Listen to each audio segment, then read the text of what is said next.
திராவிட முன்னேற்ற கழகம் மாதிரி நடைமுறைப்படுத்த முடியாதவற்றை சொல்லிவிட்டு நடைமுறைப்படுத்தக்கூடியதையும் நடைமுறைப்படுத்தாமல் இருப்பதைப் போல இல்லாமல் வாழ்க்கை நடைமுறைக்கு எல்லா பிரிவு மக்களுக்கும் என்னென்ன தேவையோ அதை முன்னிறுத்தி இந்த தேர்தல் அறிக்கை இருக்கும்.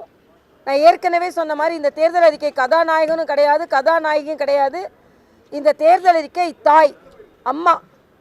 ஆக அம்மா எப்படி எல்லா பிரிவினரையும் அரவணைத்து செல்வார்களோ அப்படி இது எங்களோட தேர்தல் அறிக்கை. அதனால் இந்த தேர்தல் அறிக்கை மிக மிக வெற்றிகரமாக தேர்தல் அறிக்கையாக இருக்கும்.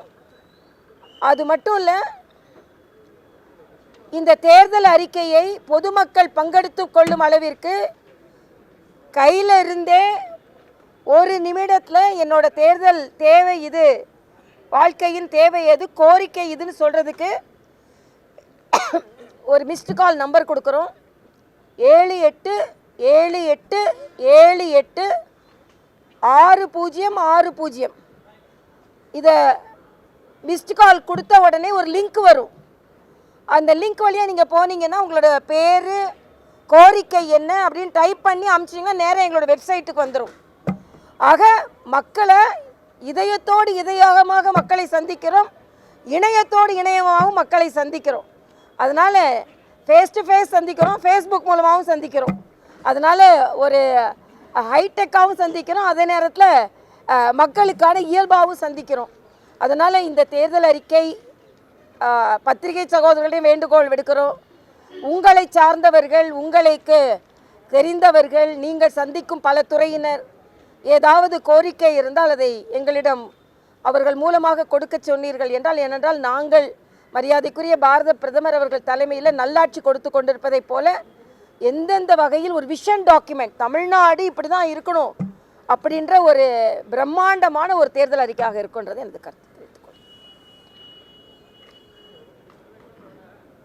இன்று நடைபெற்ற மாமன்ற கூட்டத்தில் பாஜகவோட கவுன்சிலர் உமானந்த் அவர்கள் திமுக வந்து 80% தொகுதிக்கான விஷயங்களை பண்ணிட்டாங்க அப்படின்னு சொல்லிட்டு முதலமைச்சர் மு க ஸ்டாலினுக்கும் KNLக்கும் பாராட்டு. இல்லை, எங்களோட அதாவது பாஜகவோட குணமே நல்லது நடந்தால் நல்லது நடக்கிறோன்னு சொல்கிறோம். முதலமைச்சர் மாதிரி இல்லை, மத்தியில் 11 லட்சம் கோடி இந்த தமிழ்நாட்டுக்கு கொடுக்கப்பட்டிருக்கிறது. 3 லட்சம் கோடி பணப்பகிர்வாக கொடுக்கப்பட்டு இருக்கிறது. ஆனால் மத்திய அரசு எதுவுமே தரல பொய் சொல்ல மாட்டாங்க. நடந்ததை நன்றியுணர்வோடு சொல்வது தான் பாரதிய ஜனதா கட்சியின் உறுப்பினர்கள். இதில் வேற எந்த இதுவும் நடந்ததுன்னு சொல்ல போகிறோம். அது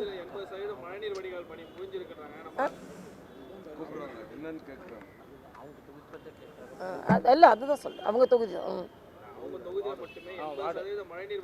இல்லை, அவங்க தொகுதியில் நடந்திருக்க எங்கள் வீட்டுக்கிட்டலாம் தண்ணி நிற்கிதுப்பா. ஒருவேளை அவங்களோட என்னன்னு தெரியல, 4000 கோடியில் மிஞ்சி மிஞ்சி போனால் அவங்க கவுன்சிலர் தொகுதிக்குள்ளே எவ்வளவு செலவு பண்ணியிருப்பாங்கன்னு எனக்கு தெரியல. ஆனால் வந்து எங்கள் வீட்டுக்கிட்ட இன்னும் தண்ணி நிற்கிது. இன்னும் வெள்ளச்சேரியாக தான் இருக்குது. இன்றைக்கும் வேளச்சேரியிலேருந்து ஒருத்தர் சொன்னார், நான் பேங்க்குக்கு கடன் வாங்க போகிறேன், காருக்கான்னு கேட்டேன், இல்லை போட்டுக்குன்னாரு. அதனால் இன்னும் அதுதான் இருக்குது. அதனால் உமா ஆனந்த் சொல்லிட்டாங்கன்றதுக்காக உடனே எல்லாம் முடிஞ்சிருச்சு அப்படின்னு இல்லை. அவங்க தொகுதியில் கோரிக்கை வைத்திருப்பாங்க, அவங்க வார்டில். அதனால் இன்றைக்கி வந்து எங்களை பொறுத்த வரைக்கும் நிச்சயமாக தமிழ்நாட்டில் பல பிரச்சனைகள் தீர்க்கப்படாமல் இருக்கிறது என்பதுதான் எங்களது கருத்து.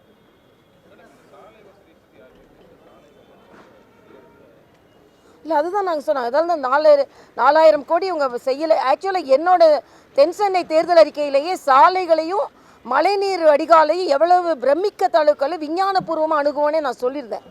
அதனால் நிச்சயமாக பாரதிய ஜனதா கட்சி வந்ததுன்னா இங்கே வந்து சொட்டு சொட்டாக டாஸ்மாக் போயிட்டுருக்கு. நாங்கள் சொட்டு தண்ணி கூட இல்லாமல், மழை தண்ணி கூட இல்லாமல் நாங்கள் வந்து தெருக்களை மாதிரி. இன்னொன்று ஒரே ஒரு கருத்து, அண்ணன் மரியாதைக்குரிய அமைச்சர்,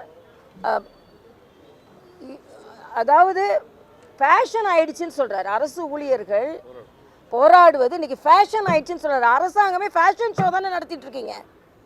அரசாங்கம் ஃபேஷன் ஷோ நடத்தி கொண்டு இருக்கிறது. ஆனால் உரிமைக்காக போராடும் ஊழியர்களை ஃபேஷனுக்கு நடத்துறீங்கன்னு சொன்னால் இதை விட தமிழக மக்களை கொச்சைப்படுத்த முடியாது என்பது எனது கருத்து.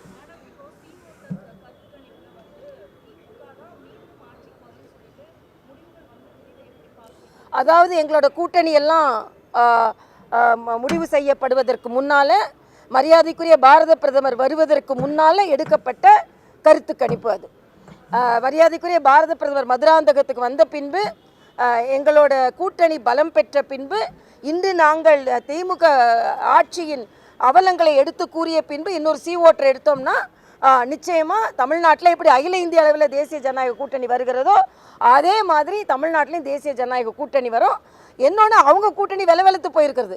காங்கிரஸில் இப்படி ஒன்று பேசுகிறாங்க, அப்படி ஒன்று பேசுகிறாங்க. அதனால் இந்த ஓட்டர், பழைய ஓட்டர், தமிழகத்தை பொறுத்தவரையிலும் புதிய ஓட்டர் எடுக்கும்போது you can see we will be winning.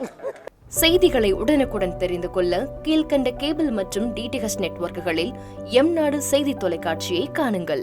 பாதகம் செய்பவரை கண்டால் நாம் பயம் கொள்ளலாகாது பாப்பா. மோதி மிதித்து விடு பாப்பா, அவர் முகத்தில் உமிழ்ந்து விடு பாப்பா. அண்மை செய்திகளை உடனுக்குடன் தெரிந்து கொள்ள இணைந்திருங்கள் எம்நாடு தொலைக்காட்சியுடன்.